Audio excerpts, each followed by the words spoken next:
All right, it's 7:01. Good evening and welcome to the Town of Georgetown's public hearing on ordinance changes. As a reminder, this meeting will be recorded and barring any technical difficulties will be posted on YouTube. If you are joining us online, please visit www.georgetownme.com and click to the header Town Meeting Information. You will find copies of the proposed ordinance there. We will be taking up ordinances in the following order: Conservation, Harbor, Shellfish, Town-Owned Property Management Board, and then the Planning Board ordinances. After each is presented, we will be taking questions on that ordinance. After tonight's hearing, we will finalize these documents in preparation for town meeting on June 15th. Thank you for your interest in our island's affairs and helping make this a special place to call home. It's your turn. All right, and the first order of business tonight would be to tackle the new Conservation Commission ordinance, and I know the chair of the Conservation Commission, Kathy Gravino, is joining us on Zoom. Thank you, Tyler. And I am Kathy Gravino, Chair of the Conservation Commission. We are proposing a Conservation Commission ordinance, which is included in the information you've all had access to. The Conservation Commission was founded in the early 1970s. Adolf Ipcar was our first chair. Until today, the Conservation Commission has operated strictly under State Title 30A MRSA 3261 without local municipal written guidance. This ordinance will anchor the operations of the commission within the the framework of town government and outline commission duties and responsibilities that are set by the town. We think it's time. In preparing the draft, the commission reviewed other main Conservation Commission ordinances and the ways that other conservation commissions around the state were governed, and we spoke with counterparts in the neighboring towns of Woolwich, Arousic, and Westport Island, and at the Mid-Coast Council of Governments. Thank you. Thank you, Kathy. Were there any questions for the public for Ms. Gravino of the Conservation Commission? And seeing none, I believe we are done with the hearing on the Conservation Commission's proposed ordinance. And again, that is on our website for anyone that would like to review ahead of town meeting. The next item up on our docket is the Waterways and Harbors Ordinance. And Harbor Master Hanstein will be speaking to this, and I believe he is on Zoom, named Woody. Hi, can you hear me? Yes, we can, Woody. Yeah, this is really our only change in our ordinance. The several changes are to take the fee setting out of the ordinance and leave it with the selectmen to set. The advantage of that is if the fees need to be changed, you don't need to go through the ordinance process every time you think $5 ought to be added to the mooring fee. So that's the full extent of the changes, is to take the specific fee amounts out of the Harbor's ordinance. Thank you, Harbor Master Hanstein. Were there any members of the public that had questions regarding this ordinance? And I am seeing none, so thank you, Woody. You bet. Have a good night, everyone. The third item of business that we will be tackling tonight is the proposed changes to the Shellfish Ordinance. And the chair of the Shellfish Committee was unable to make it tonight, but our select board liaison, John Collins, will be able to highlight the changes. Yep, there are only a couple of them in the ordinance. One of them was to get rid of the fees and have the fees go under the town fee schedule, much like the Harbor Committee did there. They're also doing creating a spot for the apprenticeship program that they have for the youth or junior clam diggers. They didn't have a position, or they didn't have a way to get somebody who had been through all the stuff, all the required stuff to get a license. So they fixed that. And then the only other thing was they had to get a new bunch of definitions, and that's stuff the DMR provided when they went through the ordinance earlier this year. That's all there is that I know. Thank you, Mr. Collins. Were there any questions from the public for the Shellfish Committee ordinance? Seeing none, we're now going to turn this over to Mr. Donaldson, the Select Board Liaison to the Town-Owned Property Management Board, to highlight changes to their proposed ordinance. Thanks, Tyler. Primarily, there's fees. The fee schedules are moving from the TOPMB ordinance to the town, and there's administrative changes, enforcement mechanisms, and some definition changes. And really straightforward. Thank you, That's Mr. all I Donaldson. Were there any questions from the public regarding this proposed ordinance changes? These proposed ordinance changes? Seeing none, we'll now move on to our fifth ordinance of the evening. And we even have a podium up for Mr. Trebona to give us a brief rundown on the changes to the building and demolition permit ordinance. Thunderous applause for those on Zoom. Thank you. Like the other ordinances, major portion of this is gonna be just turning the fee schedules over to the select board. The draft building demolition building and demolition permit ordinance. We have deleted the fees and turn those over to the select board. There are a couple of other minor changes, mostly grammatical.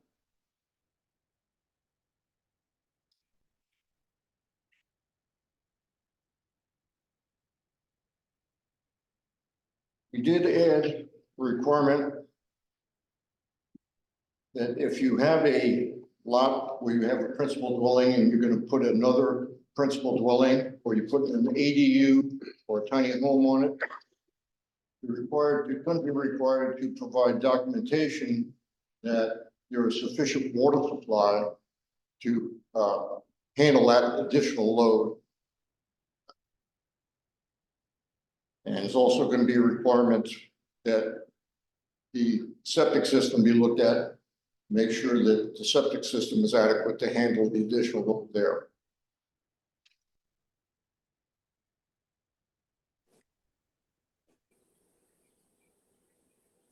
We've gone through the definition of an ADU, modified it a little bit, made it a little bit shorter. We did add one specific item on that definition, that permits for ADUs should be issued with the condition that may not be rented under a single rent agreement for periods of less than 90 consecutive days a year. And that's to coincide with the effort of LD 2003 to have affordable housing. If all of the ADUs built are used for as Airbnbs, that defeats the purpose of that. So it's a minimum of 90 days for rental.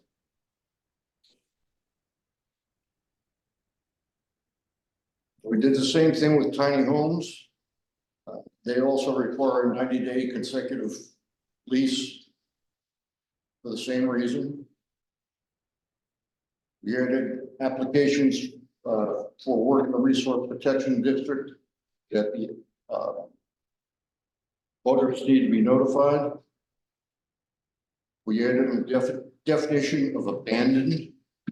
It's a building that's vacant or unoccupied and deemed to be structurally unsafe or unstable, unsanitary, constitutes a fire hazard, is unsuitable or improper for the use of occupancies to which it is put, constitutes a hazard to health or safety because of improper maintenance, dilapidation or obsolescence, or is otherwise danger to life or property for 1 or more years.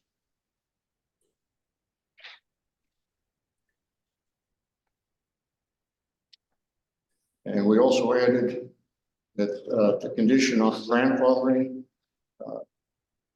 on the end of that, we said, or if it is abandoned. That's pretty much everything in the building demolition permit ordinance.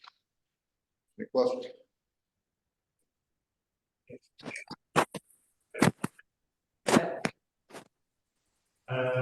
In section 9.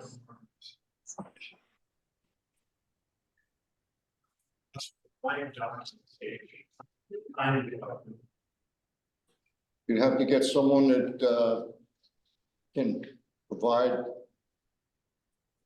proof that there is adequate water supply. What would be required to demonstrate that? I'm sorry, What would be required to demonstrate? a report from that What expert. does that mean? Hmm. How will that be judged? Acts. It would be reviewed by the planning board. And if the expert says that it provides adequate water and the expectation that it would provide X number of gallons, et cetera, that would be acceptable. So the second. Could you speak up? Yes, the statement that the water supply is sampled. What will be required for sampling? This supports sustained demand. What will be required? It's the same thing. It's a report by the expert stating what that the water is adequate. It also goes on to talk about causing an adverse impact to surrounding groundwater usage. How will that? That's fine. Their love for Again, each other. that- They have chosen to. Yes, this is a minor, but the three ordinances that the new amended date is missing from. Mr. Webster, if you could hold on a moment, we've not finished answering that question. We'll get to you momentarily. Great.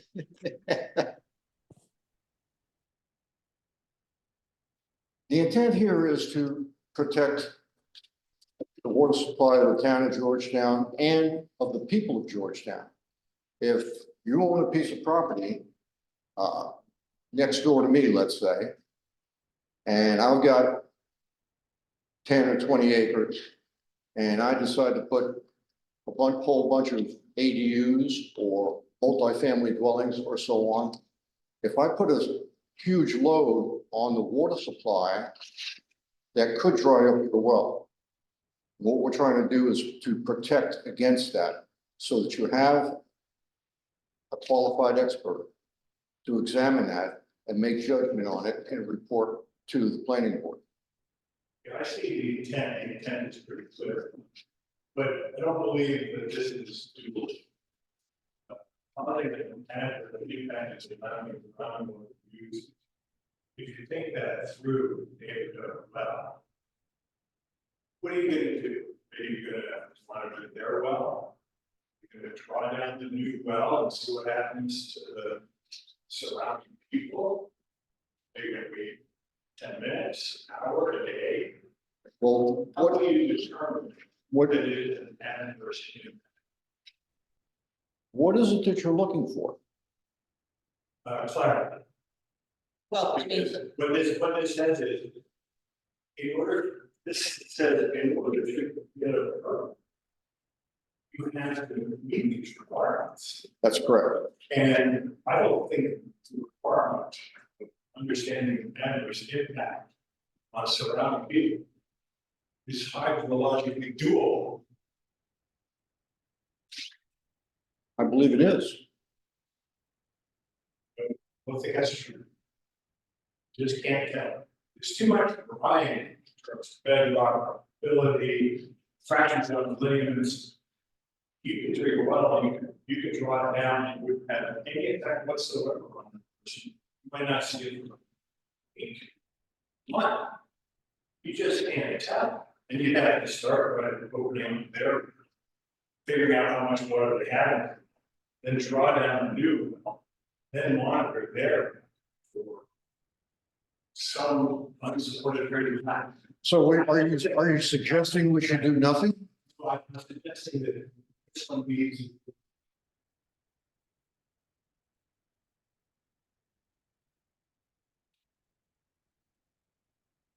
Have you spoken with any water experts?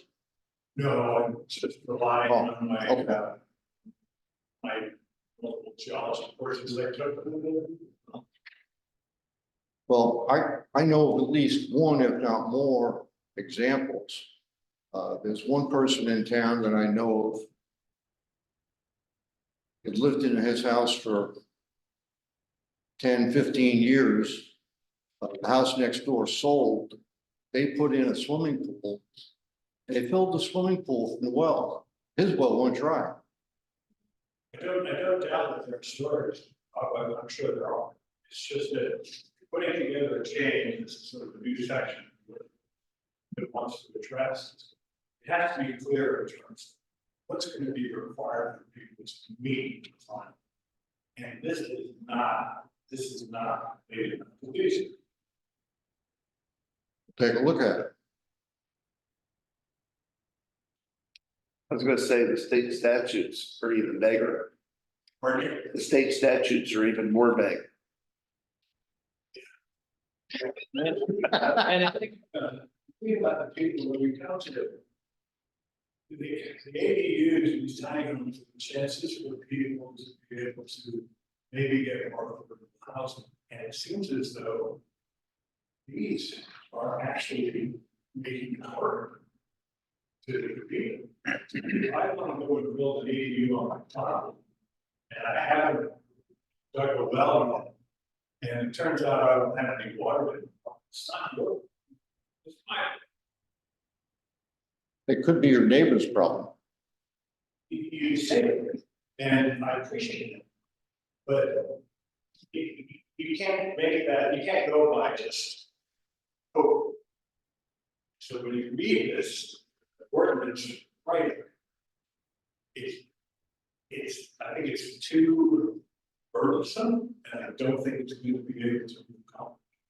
Well, I agree, you can't do it by hoping, and it goes the same way, you're hoping by not requiring this, that the water supply will not be disturbed and will not be impact your neighbor.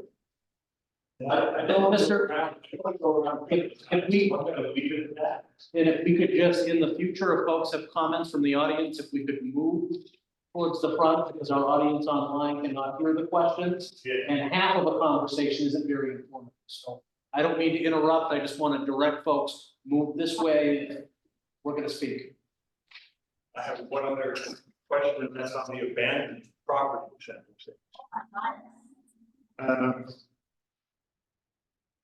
I'm not sure exactly why this is being put in now. I see the definition for abandoned is in, and I see it's mentioned in the grandfathering section. And I guess the question is, will the owner of the property be part of the process? If they're locatable, yes. Do you think we could add something like that in? Because right now, it says that if it's found to be, which I'm assuming is probably code enforcement. Yep. So could we put it in that the code enforcement, every effort will be made to work to understand who the property owner is, and talk to them about it before somebody takes away their abandoned property, because they may be fixing it next year. May I? May I? Yeah. Okay, that's come up because there have been abandoned homes that were not habitable. And people requested to put a brand new home on a house that had not been lived in for 20 years, a structure. It's not a house, it's a structure. And they said, it's right there. That's abandoned. The state has a definition of abandoned. We are trying to clarify. So we're not going around town saying that's an abandoned structure, remove it. It's the case that someone has a 1/4 acre lot that has a current dwelling and something that resembles a structure. Yeah. And we're preventing them through that language Yeah. to not be allowed to put a second complete one-family home on that property. That's where the abandoned property happens. There are a few in town, and unfortunately, this came up and we're reacting to a situation that anyone would have looked at this and said, that is not a home. You can't replace that house. So now it's clear in our ordinance that if it's abandoned, we are not going to allow a second structure there. Unless they meet all the other requirements of our permits. That's great background. Thank you. That certainly clears up other thinking. But could come back to whether or not we could have the owner be part of that process. There isn't anything there that says he's not. So you don't think it's worth adding it, because right now it just says if it's deemed to be such structurally unsafe. You don't talk to the owner at all, but it's right on the line.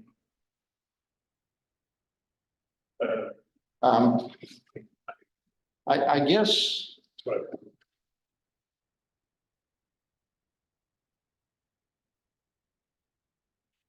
I've lived here too long.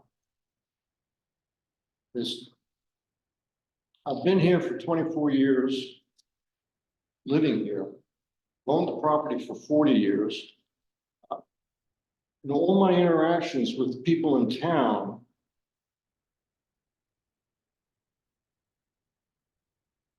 there's, everybody's a neighbor. We work together, we help one another. And a piece of property would not be deemed abandoned without speaking to the owner, if the owner is available. Research would be done to see if the owner has moved away and is still alive, even if they're living in Seattle or Hong Kong or wherever. The town does not do things like that. It does not just go in and say, this is abandoned, we're taking it over. I think that's where he's coming from. That's what it sounds like to me.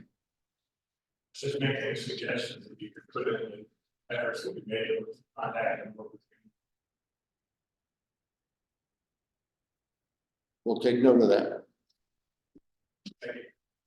And next up, we do have Bill Webster waiting patiently on the Zoom audience. And I appreciate his patience as we tackled a few questions, but that was a very good dialogue and back and forth. So, Mr. Webster, the floor is yours.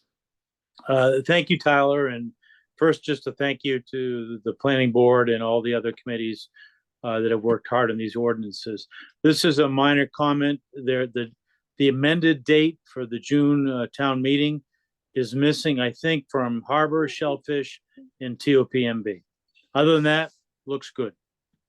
Mr. Webster, we appreciate the educator in you pointing that out. Rest assured, there will be some engrossing done to all of these to make things stylistically meet the muster. Were there any other questions from the public, either in person or on Zoom, regarding the building demolition permit ordinance? Seeing none, Bob, you are still up on the floor to talk about the floodplain management ordinance. And I would just note, Mr. Campbell joined the audience, Chad, we are past the shellfish ordinance. I know you were busy tonight, so if you want to hop off, you're more than welcome.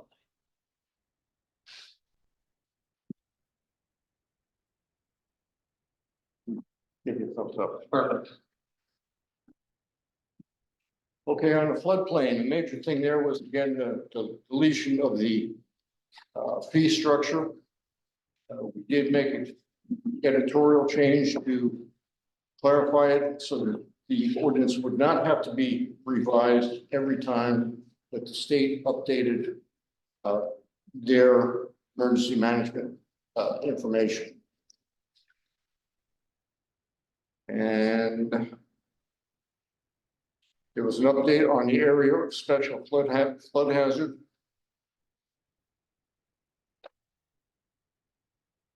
And again, it was just purely administrative.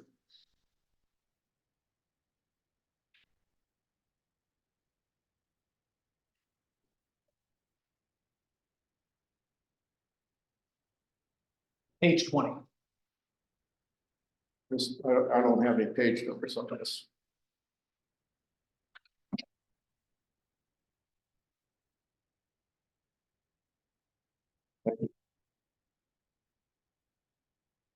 We updated it so again, you don't have to make a revision to the ordinance every time the flood insurance study changes. Thank you.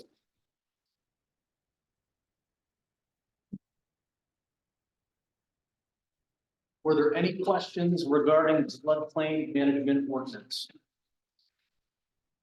Seeing none, Bob, you are up to talk about the shoreland zoning ordinance. Shoreline zoning ordinance, again, the fees section.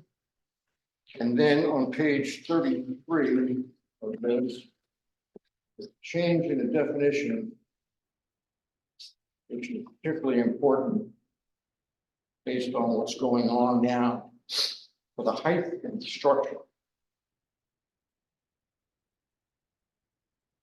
We still have the original definition where the height of the structure is based on the slope of the ground and you measure it. But with what's going on with the weather, a new definition has been added onto that.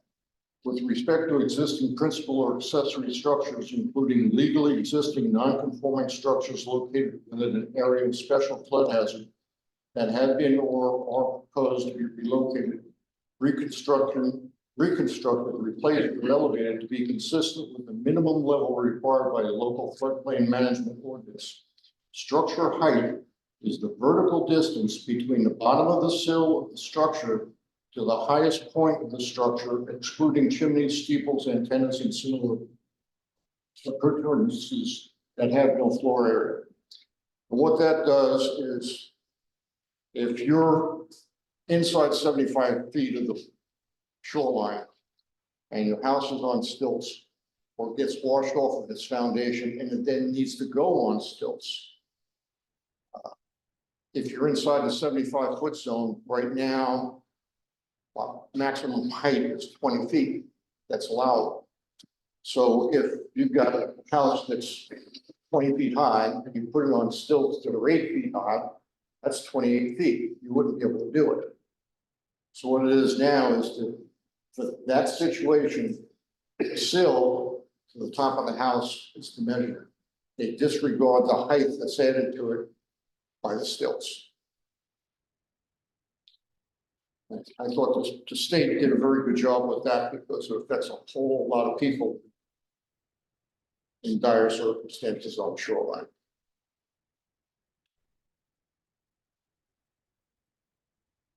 Thank you, Bob. A question for Mary. Can there be a maximum of the stilts? Is there a maximum of the stilts? Not to my knowledge. You know what I'm saying, but do you know what I'm saying? I mean, you I know, know what you're saying. this side of the road and John's on the other side and he just lifted his thing 35 feet. You know what I'm saying? I don't think 35 feet to I think you get- structural integrity would not allow I it. understand. You know what I'm getting? Yeah. But to the best of my knowledge, there is no limit. We don't have anything in our ordinances and there's nothing in the state documentation. And they may not be able to. Yep. Okay, thank you. Any other questions regarding the shoreline zoning ordinance? If none, you're up again, Bob, to discuss the small wind powered energy systems ordinance changes. The only thing that was changed on there is the fee sections. Any questions regarding that? Seeing none, we're on to the solar energy ordinance. Solar energy. We updated the fee section. We updated definitions for a large scale, a medium scale, and private use. We had included the nameplate capacity in those definitions, and we decided that was not necessary. We stuck with the size in acres or square footage, no definition.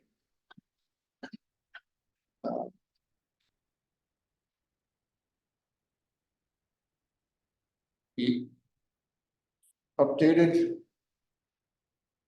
the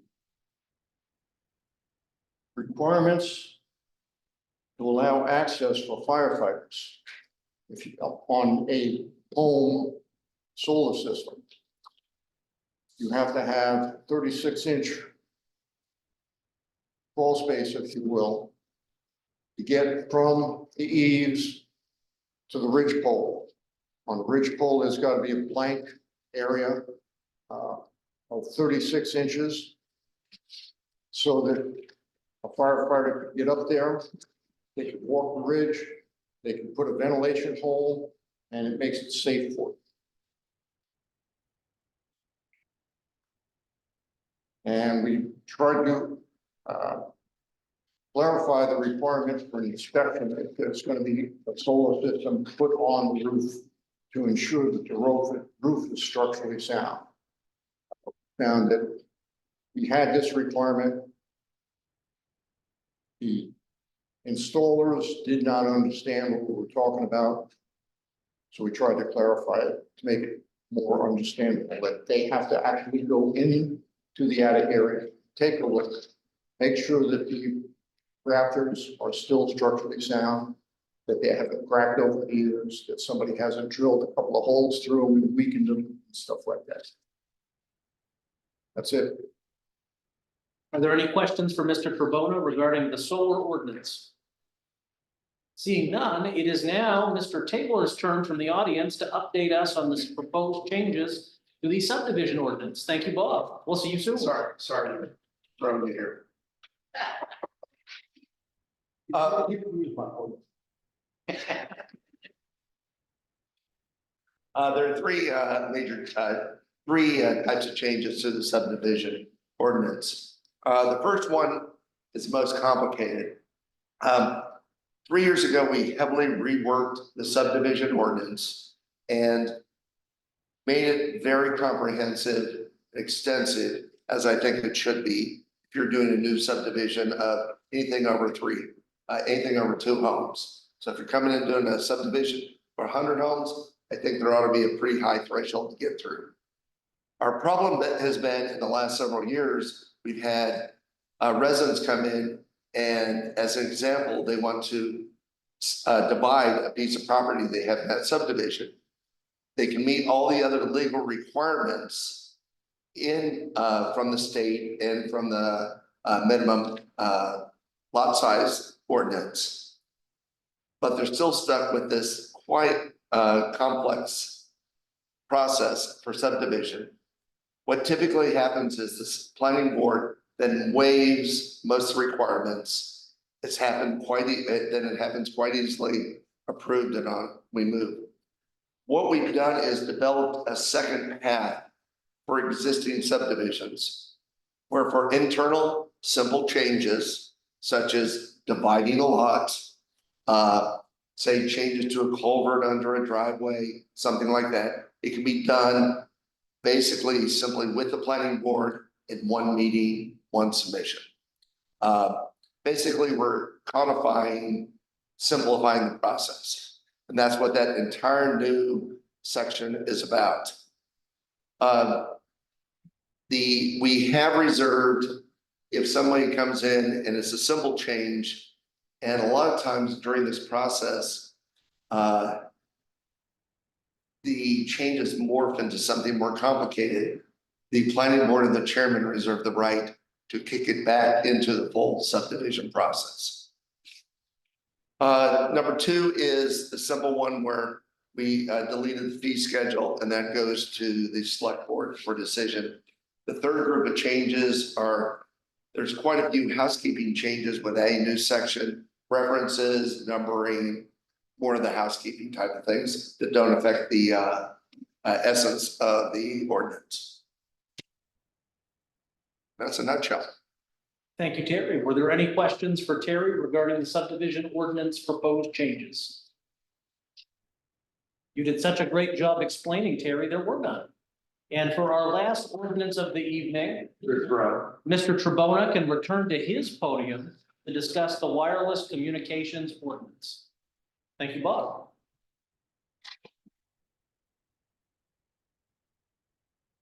Okay, wireless communications ordinance, very complicated.